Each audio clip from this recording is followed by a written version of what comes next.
Assalamualaikum warahmatullahi wabarakatuh.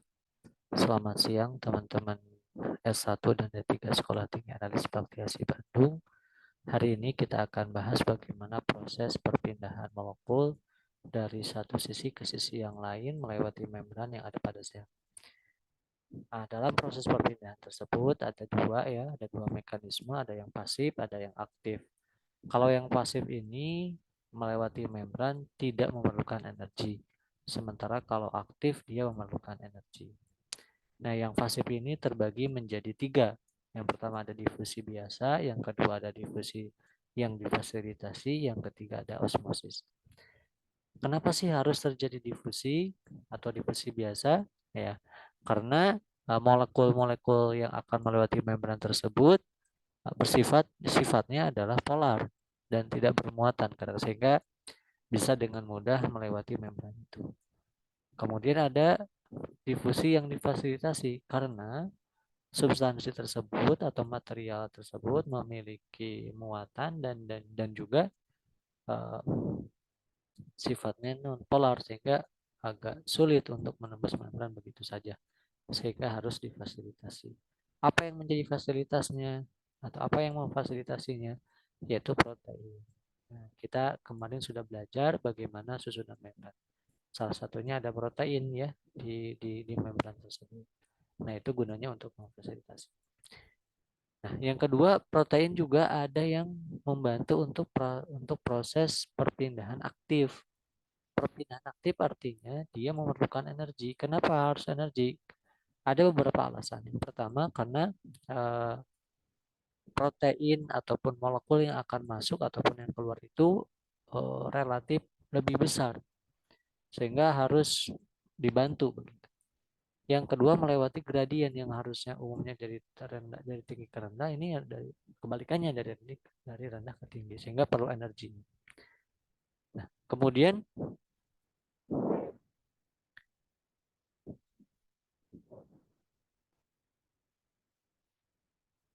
ini tadi seperti yang saya sampaikan. Kemudian eh, ini difusi biasa ya. Sebagai tambahan bahwa difusi itu adalah sebuah kecenderungan dari molekul ya, molekul setiap substansi ya untuk menyebar secara merata ke seluruh wilayah yang tersedia. Seperti ini ya, yang awalnya padat kemudian merata.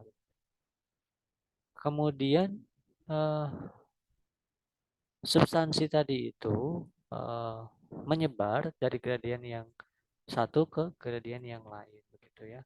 Ya, cenderungnya dari tinggi ke rendah begitu ya, melewati membran. Kemudian ada osmosis. Kalau osmosis itu adalah pergerakan air melewati membran semi permeable begitu. Ya, sehingga dia bisa kemudian merata juga pada akhirnya. Kemudian ada yang harus diperhatikan ya, dalam larutan itu berkaitan dengan perpindahan membran, ya misalnya ini adalah sel, berkaitan perpindahan dari luar ke dalam ataupun dalam keluar, itu selalu terkait dengan keseimbangan air yang kita kenal dengan tonicity adalah sebuah ketersediaan larutan yang menyebabkan sel menerima atau kehilangan air. Ya. Nah, ini sangat betul-betul berdampak jika sel tidak memiliki dinding. Tonicity ini ada tiga, ada isotonik, ada hipertonik, ada hipotonik. Isotonik ada dalam keadaan yang setimbang. Hipertonik kalau larutannya sangat kental, konsentrasinya tinggi. Hipotonik ini adalah jika konsentrasinya rendah. Nah, biasanya eh, kalau yang setimbang maka tidak akan ada pergerakan, ya. Setimbang saja aman. Kalau hipertonik maka si air ya akan masuk begitu ya. Konsentrasi larutan lebih besar dibanding dengan yang di dalam ya. Ya sehingga air yang itu ditarik gitu ya keluar. Kemudian kalau hipotonik konsentrasi larutan di dalam di luar itu lebih rendah. Nah, sehingga eh, masuk begitu ya. Nah, ya, maka sel akan menerima air. Kalau ini kehilangan air, kalau yang ini masuknya air. Jelas ya? Anda bayangkan kalau hipertonik maka dia seperti gambar ini nih. Kita lihat. hipertonik. Ya, artinya airnya itu keluar, dia mengkerut. Nah, isotonik seimbang. Kalau hipertonik, nah, dia lisis. Tapi kalau mereka yang memiliki dinding sel memang ada juga pengaruhnya, tetapi cenderung agak kuat karena dia memiliki dinding, gitu ya. Tetap aja sih, pada akhirnya akan lisis-lisis juga, begitu ya. Kemudian difusi yang difasilitasi. Pada difusi yang difasilitasi, kecepatan protein transport berpindah melewati membran. Nah, ini ya.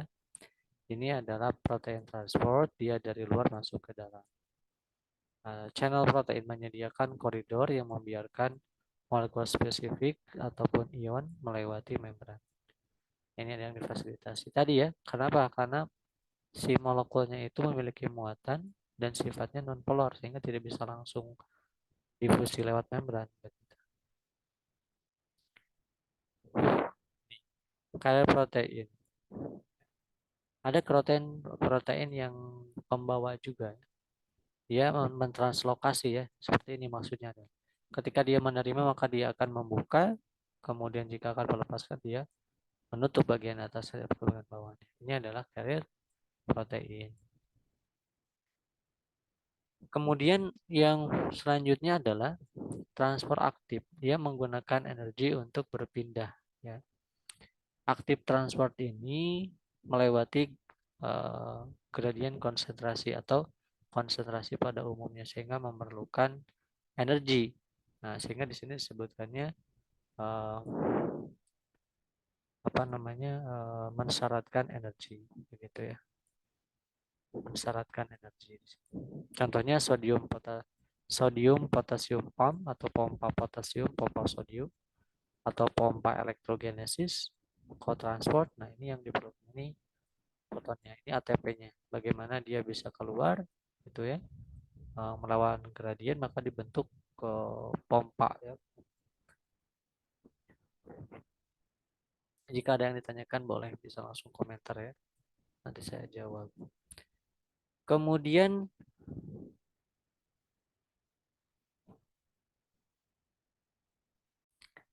nah, pada bagian yang lain ini ada transport yang tebal ya untuk melewati plasma membran terjadi oleh atau melalui eksositosis dan juga endositosis. Ini protein yang besar melewati membran melalui mekanisme yang berbeda. Ada protein yang sangat besar begitu ya. Mereka akan melewati membran dengan cara yang berbeda. Yang pertama ada eksositosis yaitu vesicula transport bermigrasi untuk atau menuju ke membran plasma. Mereka berfusi ke dalamnya dan mengeluarkan isinya. Jadi ada juga misalnya ini pada proses perpindahan hasil translasi ya. Misalnya gini, ada DNA menjadi mRNA menjadi protein. Itu kan proses untuk menghasilkan protein ya. Ada di retikulum endoplasma kasar karena di situ ada ribosom. Nah, protein hasil translasi itu akan dibawa oleh vesikula menuju ke aparatus Golgi atau badan Golgi. Nah, prosesnya adalah eksositosis. Dia membawa protein tadi dibawa oleh vesikula transport masuk ke dalam membran yang ada pada aparatus Golgi, kemudian dikeluarkan isinya. Begitu. Kemudian ada endositosis. Nah, kalau endositosis ini sel mengambil makromolekul melalui bentuk vesikula yang baru dari plasma membran. Jadi ketika ini sudah dilepas maka akan diterima oleh membran ya sehingga dibawa lagi ke dalam begitu. Ya. Ada 3 jenis endositosis. Yang pertama ada fagositosis, yang kedua ada venositosis, yang ketiga ada endositosis yang dimediasi oleh reseptor. Apa bedanya? Fagositosis adalah jika yang apa namanya, yang diproses itu adalah padatan. Pinositosis jika berupa cairan, ya, cairan begitu. Kan ini padatan, ini cairan. Kalau yang dimediasi oleh reseptor, dia harus ada reseptor semacam ini. Reseptor itu adalah penerima. Ya, di sini ada ligannya, misalnya molekul-molekul tertentu yang baru bisa masuk ke dalam sel kalau ada yang menerimanya terlebih dahulu. Misalnya glukosa harus ada insulin dulu baru bisa masuk, gitu ya. Nah, semacam itu yang dimediasi oleh reseptor. Baik, itu mungkin yang bisa saya sampaikan untuk pertemuan hari ini. Jika ada yang ingin didiskusikan, silakan berkomentar di kolom komentar. Demikian yang bisa saya sampaikan. Saya akhiri. Assalamualaikum warahmatullahi wabarakatuh.